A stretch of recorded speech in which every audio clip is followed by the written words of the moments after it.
The alarm blared through the quiet night shift at Triton Base, Earth's deep space monitoring station orbiting Neptune. Tom Miller jumped in his seat, spilling his coffee across the control panel. He quickly wiped it away and stared at the flashing red alert on his screen. "Hey, Jake, come look at this," Tom called to his supervisor. Jake Barnes hurried over, his eyes widening at the readings. "That can't be right. Run the scan again." Tom's fingers flew across the keyboard. The same result appeared. "Sir, something just appeared. Out of nowhere. About 500,000 kilometers from Neptune's orbit." "Ships don't just appear, Tom," Jake said, but his voice lacked conviction. The data was clear. One moment empty space, the next moment a sizable object with mass and heat signatures. "Should I call Earth Command?" Tom asked. Jake nodded slowly. "Yeah, this is way above our pay grade." Captain James Walker of the UES Pathfinder was in the middle of his morning workout when the call came through. Earth Command rarely interrupted Captain's personal time, unless something serious was happening. "Walker here," he answered, wiping sweat from his brow. Admiral Wilson's stern face appeared on screen. "Captain, we're rerouting the Pathfinder to Neptune. Deep Space Monitoring has detected an anomaly we need you to check out." "What kind of anomaly, sir?" Walker asked, already calculating how quickly they could change course. "A ship appeared out of nowhere. No warp signature, no engine trail, nothing. It just materialized." Walker raised an eyebrow. "Alien?" "Unknown, but preliminary scans show what look like Earth Union markings. That's why we need you there fast." "We'll change course immediately," Walker promised. "ETA to Neptune at maximum speed is 26 hours. "Good. Approach with caution, Walker. If this is first contact, follow protocol.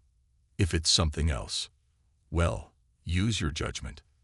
The screen went dark, and Walker immediately hit the ship-wide communication. "All hands, this is the captain. We have new orders. Senior officers to the bridge in 5 minutes." 26 hours later, the Pathfinder slowed as it approached Neptune's orbit. On the bridge, Walker stood behind Lieutenant Anna Miles at the sensor station. "Anything?" he asked. Miles nodded. "Yes, sir. It's definitely a ship, about 300 meters in length. Design is strange, sir. It looks like ours, but not quite." Walker frowned. "Put it on the main screen." The large display flickered to life, showing a sleek vessel hanging against the backdrop of Neptune's blue swirls. It indeed had the familiar shape of Earth Union ships, but with subtle differences. The hull was smoother, the engine configuration unlike anything Walker had seen before. "Those are definitely EU markings," said Commander Ben Ross, Walker's second-in-command. "But that's not a design I recognize." "Check the registry," Walker ordered. Lieutenant John Patil at Communications shook his head. "No match in the database, sir. It's not one of ours. At least, not officially." "Life signs?" "Yes," Miles confirmed. "About 120 human biosignatures. The ship appears fully pressurized and functioning." Walker made his decision. "Open a channel." Patil worked his console. "Channel open, sir." Walker stepped forward. "Unknown vessel. This is Captain James Walker of the United Earth ship Pathfinder. Please identify yourself." For several long seconds, there was only silence. Then the screen changed, showing a woman in her mid-40s wearing what looked like an Earth Union captain's uniform, but with insignia Walker didn't recognize. "This is Captain Lisa Reed of the UES Pioneer," she said, looking confused. "Pathfinder. I don't recognize your ship class." Walker kept his face neutral despite his surprise. "Captain Reed, there is no UES Pioneer in the Earth Fleet Registry." Reed laughed, though it sounded more nervous than amused. "Very funny, Captain. The Pioneer has been in service for 3 years. We're on a standard patrol mission from Jupiter Station." Walker exchanged glances with Ross. Something was very wrong here. Captain Reed, what's today's date? According to your ship's log. Reed's expression changed from confusion to concern. May 12, 2132. Why? What's going on? A shocked murmur ran through the Pathfinder's bridge. Walker took a deep breath before responding. Captain, today's date is May 12, 2157. You're 25 years out of sync. Reed's face went pale. That's impossible. We just completed a jump test for the new fold drive 3 weeks ago. Everything checked out normal. Fold drive. Ross whispered to Walker. We don't have that technology. Walker nodded, then addressed Reed again. Captain, I need to verify your identity. Please transmit your command codes. Reed hesitated, then nodded to someone off-screen. A moment later, Paddle reported, Receiving data packet now, sir. After a tense minute, Paddle looked up in amazement. The codes. They're valid, sir. But they're using an encryption protocol that was discontinued 20 years ago. Walker felt a chill run down his spine. Captain Reed, I'm going to be direct with you. Your ship doesn't exist in our records. There is no UES Pioneer. There never was. Reed's expression hardened. That's absurd. I have a crew of 120 people who would disagree with you. We launched from Mars Shipyard in 2129. Check your historical records. We have, Ross said. There's nothing. Reed turned to someone off-screen again, her voice rising. Check our position again. Run a full diagnostic on the navigation system. Walker watched as confusion turned to fear on the woman's face. He'd seen that look before, on people whose world was falling apart around them. Captain Reed, Walker said gently, I believe you. Something has happened here that we don't understand. I'm going to contact Earth Command for instructions, but in the meantime, I'd like to send a small team to your ship with your permission. Reed nodded numbly. Yes, of course. As the communication ended, Walker turned to his officers. Ideas. Time travel, Miles suggested. Or a parallel universe, added Ross. Or, Walker said quietly, something or someone erased that ship from our history, and now it's back. He stared at the image of the Pioneer on the screen, a ship that shouldn't exist, with 120 people who had vanished from history now returned. The question wasn't just how, but why. Prepare a shuttle, he ordered. I'm going over there myself. As the bridge crew rushed to obey, Walker couldn't shake the feeling that this was just the beginning of something much bigger than a lost ship, something that would change everything they thought they knew about reality itself. The shuttle from the Pathfinder docked smoothly with the UES Pioneer. Captain Walker led a small team consisting of Commander Ross, Dr. Emily Green, the ship's medical officer, and Lieutenant Mike Taylor, their technical specialist.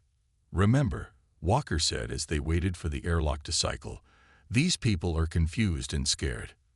As far as they know, they'd been on a normal mission and suddenly find themselves 25 years in the future. The airlock hissed open, revealing Captain Reed and 2 of her officers. Up close, Walker could see the strain on her face, barely hidden behind a professional mask. Welcome aboard the Pioneer, Captain Walker, Reed said, extending her hand. Walker shook it firmly. Thank you for having us, Captain Reed. Reed introduced her officers.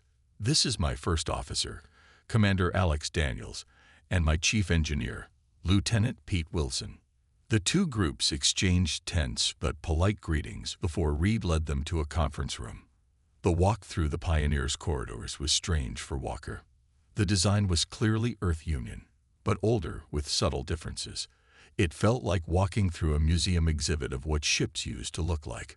Once seated in the conference room, Reed got straight to the point. Your message to Earth Command. What did they say? Walker hesitated. They're skeptical. They've ordered us to escort the Pioneer back to Earth while they prepare a full investigation team. Skeptical. Commander Daniels leaned forward. About what? Our existence. The Pioneer doesn't appear in any records, Ross explained gently. No ship with that name was ever commissioned by the Earth Union. That's impossible, Wilson said. I helped build her at Mars Shipyard. Thousands of people worked on this ship. Dr. Green spoke up. We believe you, but somehow the record of your ship, and possibly your mission, has been erased. Reed's face hardened. Not just the ship. When I tried to access my personal files, my family records, there was nothing. According to your databases, I don't exist either. A heavy silence fell over the room. What exactly was your mission? Walker asked. Reed exchanged glances with her officers. It was classified. Operation Horizon. I've never heard of it, Ross said. You wouldn't have, Reed replied. It was a black project. We were testing a new propulsion system called the Fold Drive. Instead of traveling through space, it folds space-time, bringing 2 points together. Theoretically, it could allow instant travel between any two locations. Taylor whistled. That's beyond anything we have now. We're still using conventional warp technology. What happened during your test? Walker asked. Wilson, the engineer, answered. Nothing unusual. The drive activated normally. We completed a short jump from Jupiter to Neptune's orbit. All readings were normal. But when we tried to contact Jupiter Station, no response. Then you showed up. Walker nodded slowly. And you have no idea how you jumped 25 years into the future? None, Reed said firmly. The drive doesn't interact with time, only space. May I examine your ship's logs? Taylor asked. Maybe there's something in the data we can use. Reed nodded. Commander Daniels will help you. As they left, Walker made a decision. Captain Reed, I'd like to arrange for your crew to contact Earth. Some of them might still have family there. Reed's expression softened slightly. Thank you. That would help morale. Back on the Pathfinder, data specialist Morgan Davis was going through old archives when Walker contacted her. Any luck finding references to the Pioneer or Operation Horizon? Walker asked. Davis' excited face filled the screen. Yes, sir. But it's strange. I found fragments of deleted records. Someone tried very hard to erase all mentions of both the ship and the mission. But you found something. Yes. Operation Horizon was a black project started in 2128. The Pioneer was built specifically for it. But here's the weird part. All records stop abruptly in 2132, right when Captain Reed says they did their test jump. Walker frowned. It's as if they really were erased from history. There's more, Davis continued. I found personnel files for some of the Pioneer's crew. They existed until 2132, then nothing. No death certificates, no continued service records. They just vanished. Can you send this data to the Pioneer? Their crew will want to see it. Already done, sir. But there's something else. I found a name connected to the project. Admiral Thomas Grant. He's still alive. Walker's eyes widened. The current head of Earth Defense. The same, Davis confirmed. In 2132, he was just a captain, but he was listed as a project supervisor for Operation Horizon. Good work, Davis. Keep digging.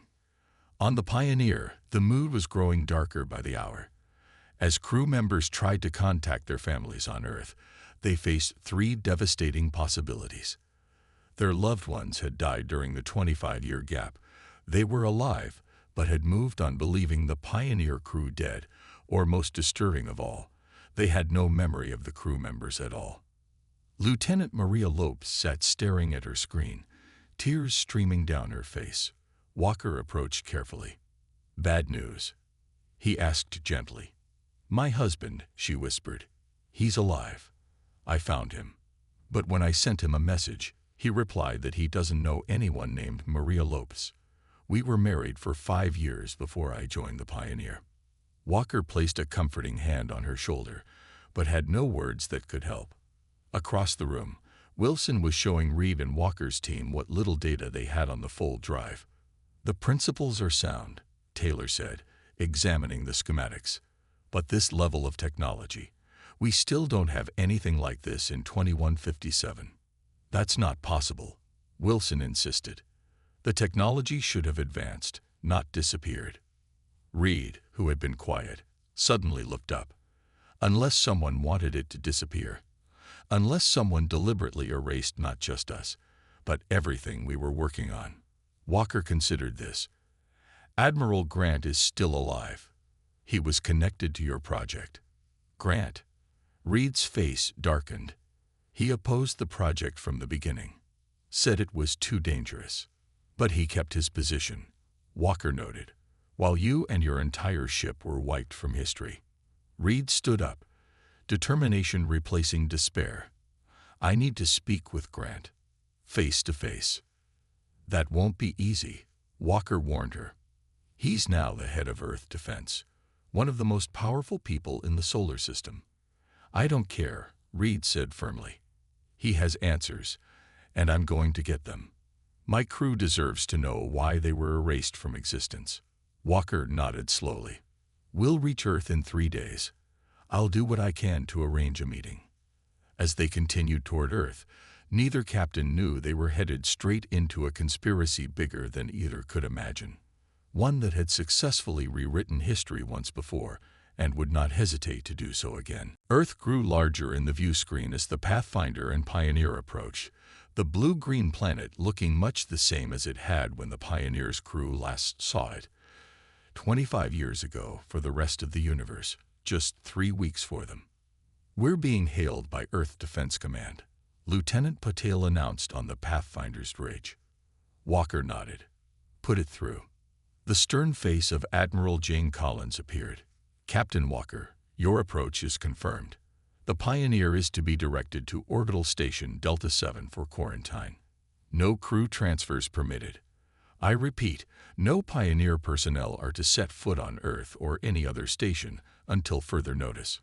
Walker frowned. Admiral, Captain Reed has requested a meeting with Admiral Grant. Denied, Collins replied flatly. All communication with the Pioneer will go through official channels only. The situation requires extreme caution. With all due respect, Admiral, these people have had their entire existence erased.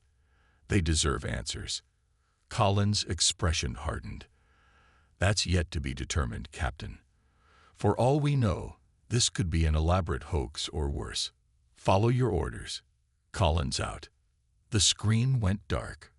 Well, that went well, Ross muttered. Walker turned to his communications officer. Patel, establish a secure, encrypted channel to the Pioneer. One that won't show up on routine monitoring. Patel hesitated. Sir, that would be against direct orders.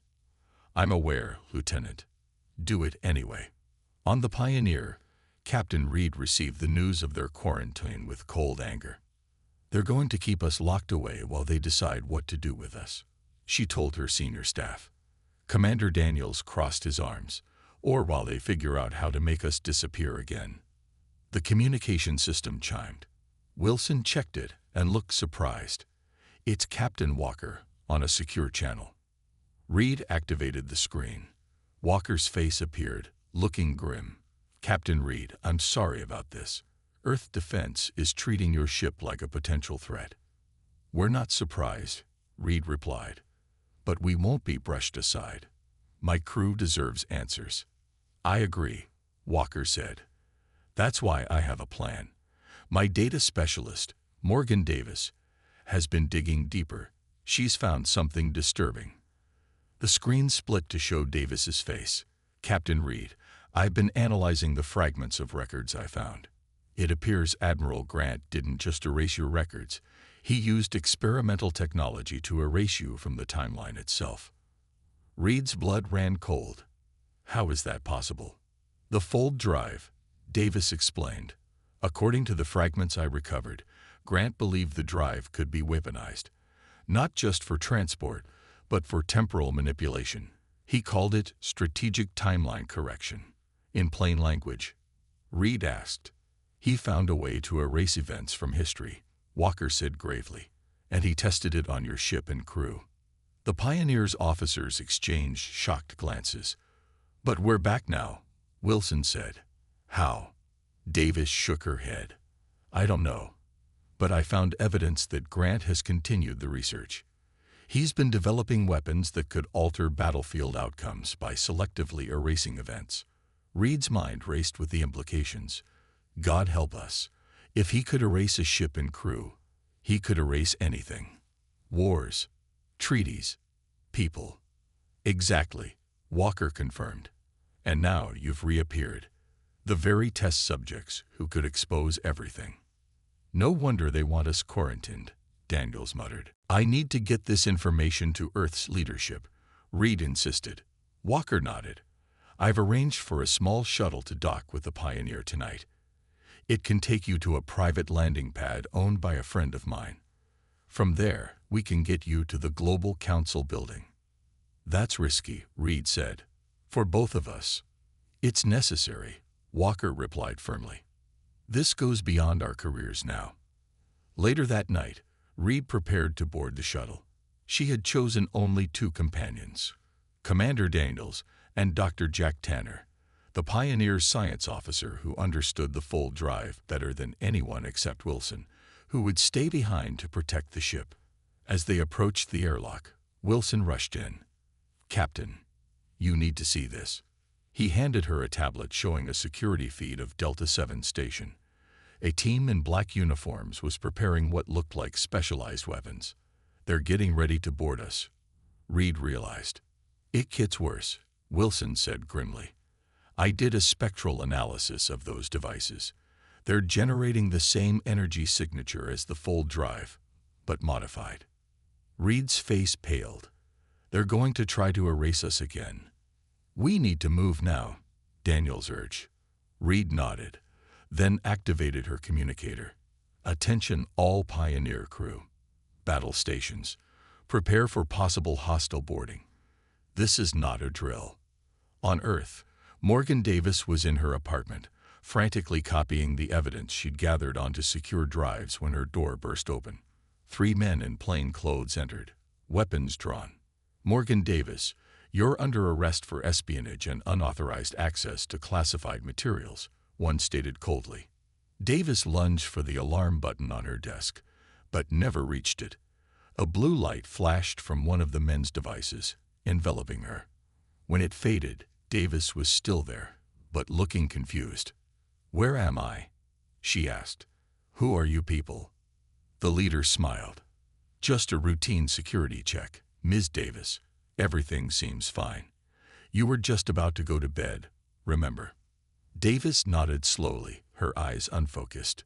Yes, of course. Good night, officers. As they left, one turned to the leader. Memory wipe successful. Partial. She won't remember anything about the Pioneer or her communications with Walker. By morning, the gaps will fill in with artificial memories. And Walker? We're handling him next. Then the Pioneer itself. Back in orbit, Walker received an emergency message from his security chief. Captain, Earth defense vessels are approaching both the Pathfinder and the Pioneer.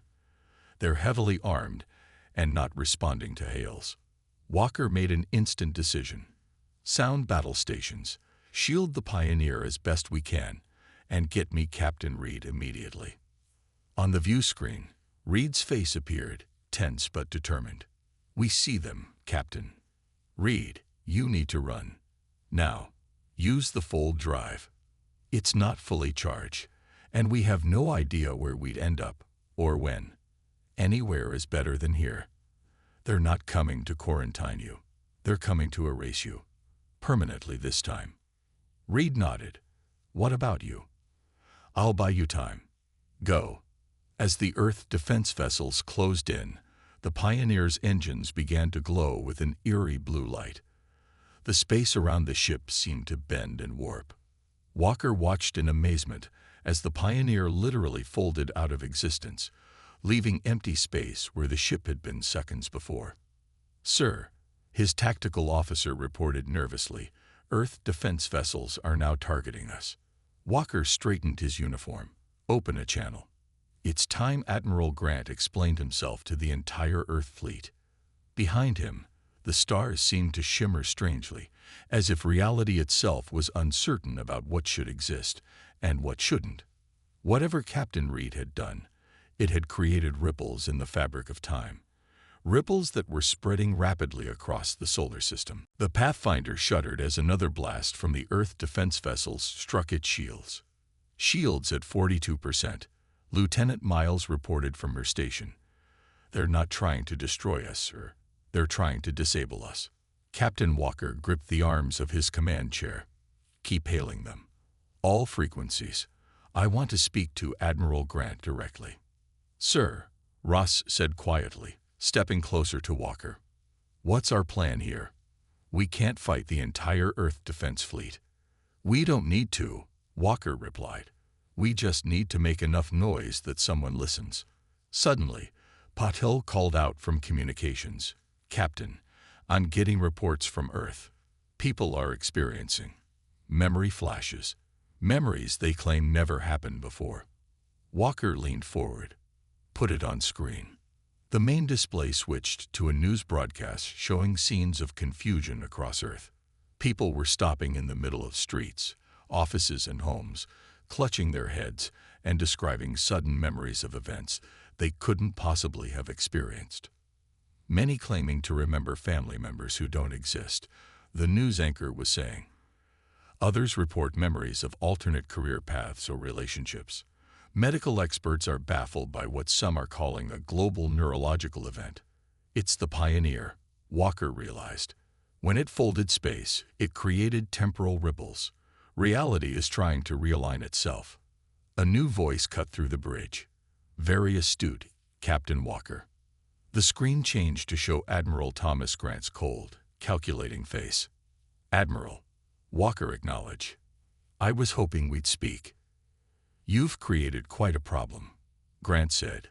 "Helping fugitives escape, defying direct orders, and now this temporal disturbance spreading across Earth. The only problem, sir, is that you erased 120 people from history and continued developing technology that could rewrite reality itself." Grant's expression didn't change. "Sometimes difficult choices must be made for security.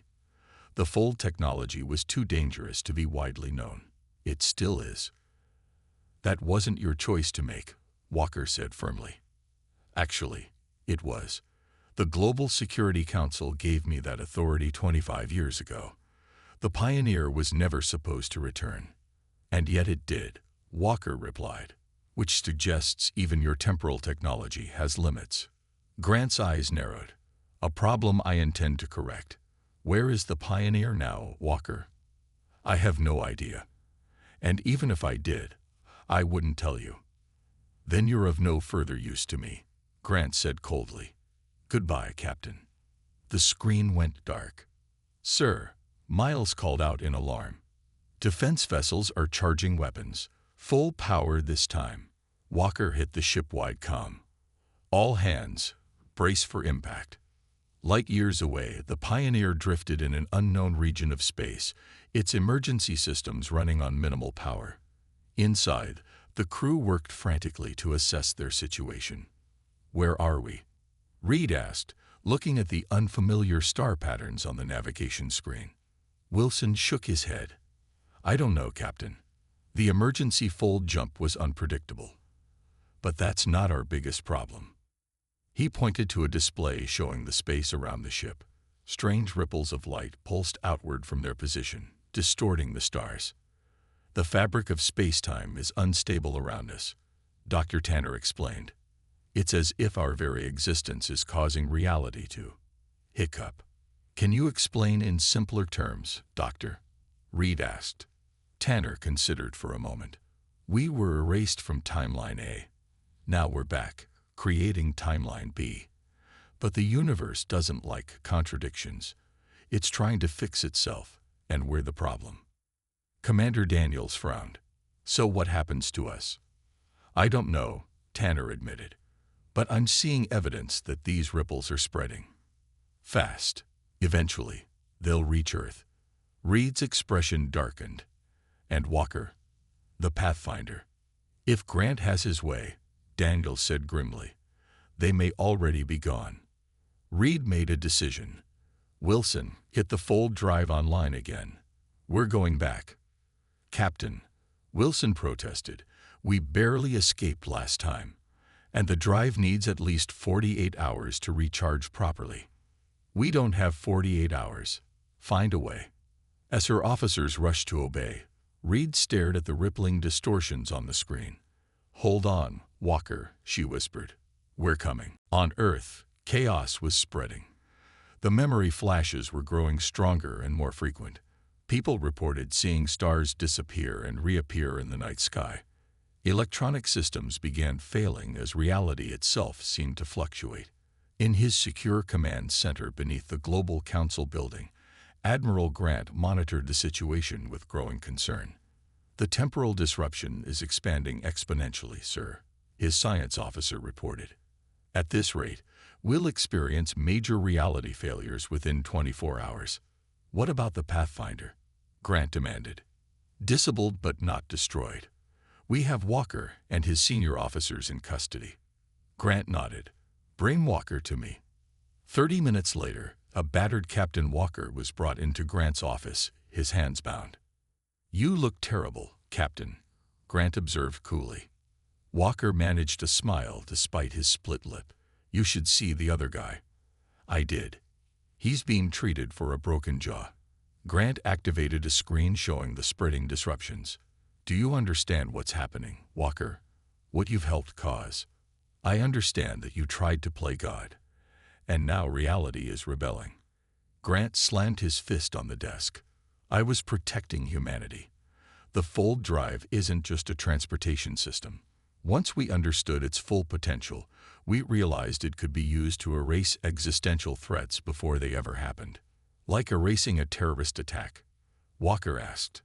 Exactly. Or a plague. Or a war. We could reshape reality for the better. By deciding who deserves to exist and who doesn't. Grant's eyes burned with conviction. Sometimes, yes. Walker leaned forward. And who watches the watchman, Admiral? Who ensures you only erase bad things? The Pioneer wasn't a threat. It was an inconvenience to your plans. Before Grant could respond, an aide rushed in.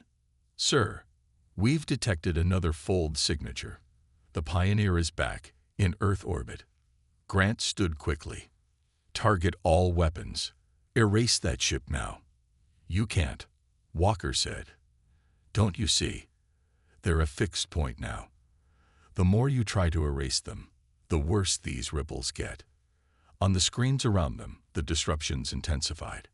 Buildings on Earth flickered, momentarily showing different versions of themselves. People reported seeing double, triple images of familiar locations.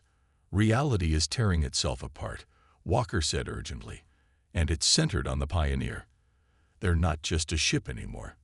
They're the universe's way of fighting back against your manipulations. Grant stared at the screens, watching as stars blinked in and out of existence around Earth. For the first time, fear showed in his eyes. What have I done? He whispered. The question is, Walker replied, what are you going to do now? As they watched, the Pioneer took up position directly above the Global Council building, its hull glowing with the same strange energy that was rippling through reality itself. Captain Reed's voice came through all communication channels across Earth. This is Captain Lisa Reed of the UES Pioneer. We were erased once. We will not be erased again. And we bring a message. Reality remembers what was stolen from it. And now, it wants everything back. The world watched in awe as the Pioneer hovered above the Global Council building, its hull rippling with strange blue energy. Across Earth, reality continued to flicker. People saw ghost images of buildings that had never been built, past strangers who looked familiar, and remembered lives they had never lived. Inside Grant's underground command center, screens showed the chaos spreading worldwide. We need to stop this, Grant said, his face pale. If these disruptions continue, the fabric of reality could tear completely. Walker, still in restraints, shook his head.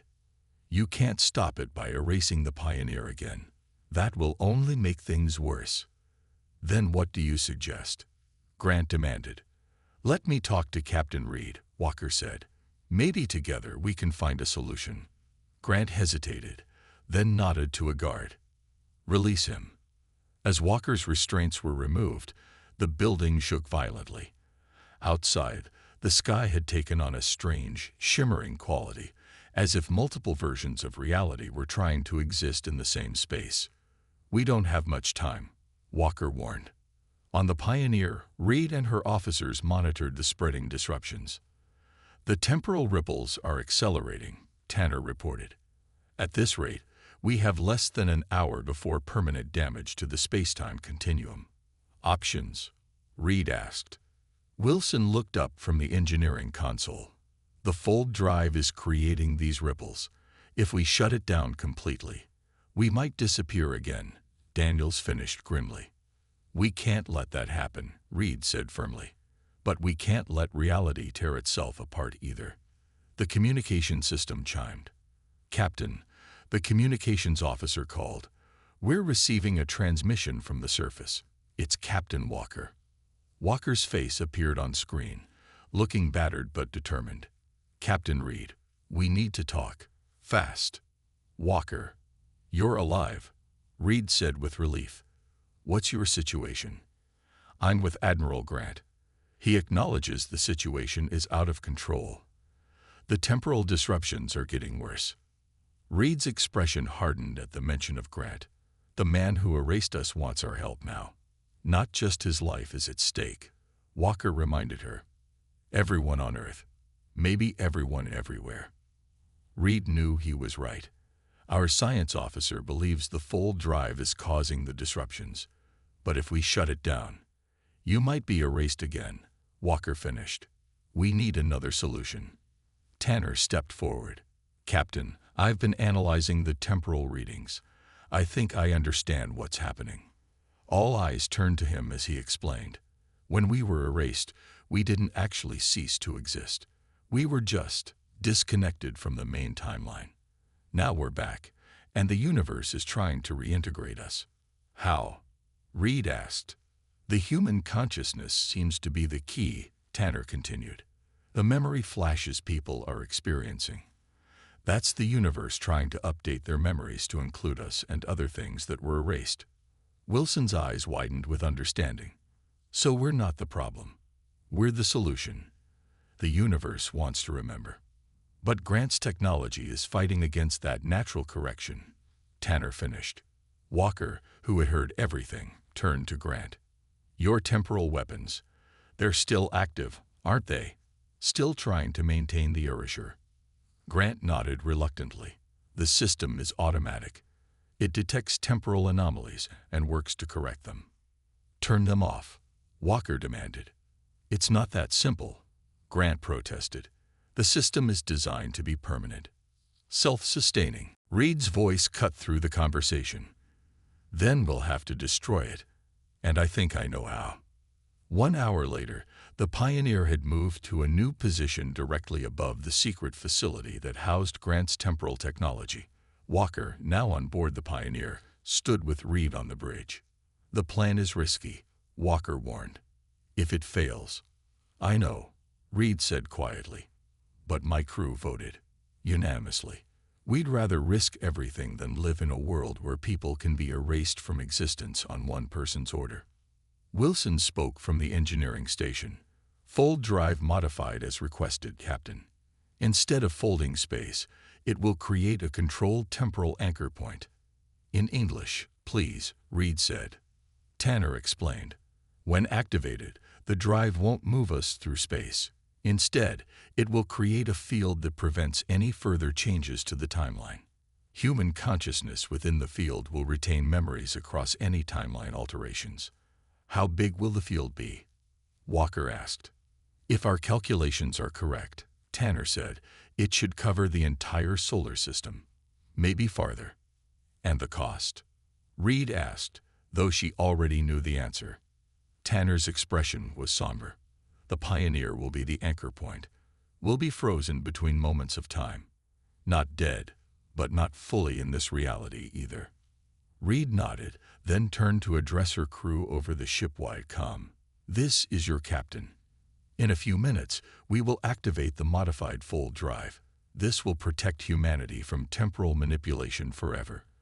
But it means the Pioneer and all of us will be lost again, not erased this time, but suspended outside normal space-time. She paused, her voice growing stronger. When we signed up for Operation Horizon, we knew the risks. We were explorers, pushing the boundaries of what's possible. None of us could have imagined where that journey would take us. But today, we have a chance to make sure no one can ever be erased from history again. That seems worth the sacrifice. Reed turned to Walker. It's time for you to go. The Pathfinder is waiting to transport you back. Walker shook his head. I'm staying. Someone needs to make sure the truth about the Pioneer is remembered. Your crew needs you, Reed insisted. Commander Ross will take care of them, Walker replied. My place is here. Reed smiled, then turned to Wilson. Prepare to activate the drive on my mark. Below them, Earth continued to shimmer with temporal disruptions. Multiple versions of reality fought for dominance as Grant's technology battled against the universe's attempt to correct itself. Drive ready, Captain, Wilson reported. Reed took a deep breath. Activate. The Pioneer began to glow with intense blue light. The light spread outward in an expanding sphere, passing through the Earth and beyond. As it touched people, their expressions changed from confusion to clarity. Memories settled, becoming fixed and permanent. In the command center, Grant watched in awe as the sphere of energy passed through him. Suddenly, he remembered, truly remembered, every person and event he had ever erased. The weight of that knowledge brought him to his knees. On the Pioneer, the bridge began to fade, becoming transparent as the ship shifted out of normal spacetime.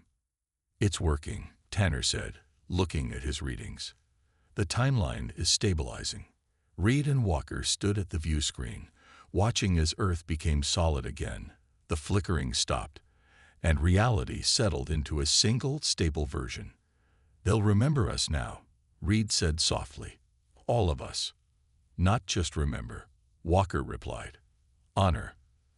As the Pioneer faded further from reality, becoming a ghostly silhouette against the stars, a strange peace settled over the crew. They had been erased once, only to return and save humanity from those who would control its very memory. The ship didn't disappear completely. Instead, it became something between existence and non-existence, a permanent reminder that some things can never truly be erased from history, no matter how powerful the forces that try.